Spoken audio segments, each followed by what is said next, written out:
சென்னை போரூர் அடுத்த ஐயப்பன் தாங்கல்ல உள்ள தனியார் அடுக்குமாடி குடியிருப்புல வசிச்சு வந்த சீரியல் நடிகை சுபாஷினி தற்கொலை பண்ணிக்கிட்டாங்க. அவங்களுக்கு வயசு 36.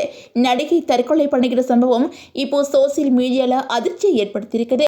அந்த வகையில ஸ்ரீலங்கா நாட்டை சேர்ந்த நடிகை சுபாஷினி பெங்களூர்ல தன்னோட கணவர் பிபின் அப்படிங்கிற கூட வசித்து வந்த நிலையில ஷூட்டிங் காரணமா போரூரை அடுத்த ஐயப்பன் தாங்கல்ல இருக்கிற பிரபலமான ஹோட்டல்ல வசிச்சு வந்தாங்க.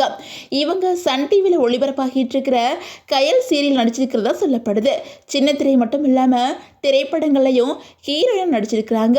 அது மட்டும் இல்லாம இன்ஸ்டாகிராம், ட்விட்டர்ல தன்னோட வீடியோஸ் மற்றும் போட்டோஸை வெளியிட்டத வழக்கமா வச்சிருக்கிறாங்க. இந்த நிலையில நேற்று இரவு நடிகை சுபாஷினி தன்னோட கணவர் பிபின் கூட வீடியோ கால்ல பேசியிருக்காங்க. அப்போ 2 பேருக்கு இடையில வாக்குவாதம் முற்றி 2 பேருக்கு இடையில கடுமையான சண்டை வந்திருக்குது. இதனால மன உளைச்சல இருந்த நடிகை சுபாஷினி வீட்டில் தூக்கிட்டு தற்கொலை பண்ணிக்கிட்டாங்க அப்படின்னு சொல்லப்படுது. இதை பத்தி தகவல் வந்ததை அடுத்து ஐயப்பன் தாங்கல் போலீசார் சம்பவ இடத்துக்கு போய் நடிகையோட உடலை மீட்டு பிரேத பரிசோதனைக்காக ஹாஸ்பிட்டலுக்கு அனுப்பி வச்சிருக்கிறாங்க.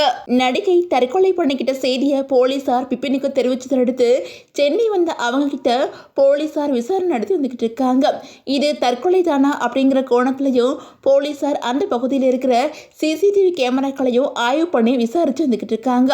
அவங்களோட பிரேத பரிசோதனை முடிவு வந்ததுக்கு அப்புறம் தான் இதை பத்தி தெரிவிக்கிறதா போலீசார் தெரிவிச்சிருக்கிறாங்க. பிரபல நடிகை தூக்கிட்டு தற்கொலை பண்ணிக்கிட்டது சின்னத்திரை நடிகர்களை சோகத்துல ஆழ்த்தி இருக்குது.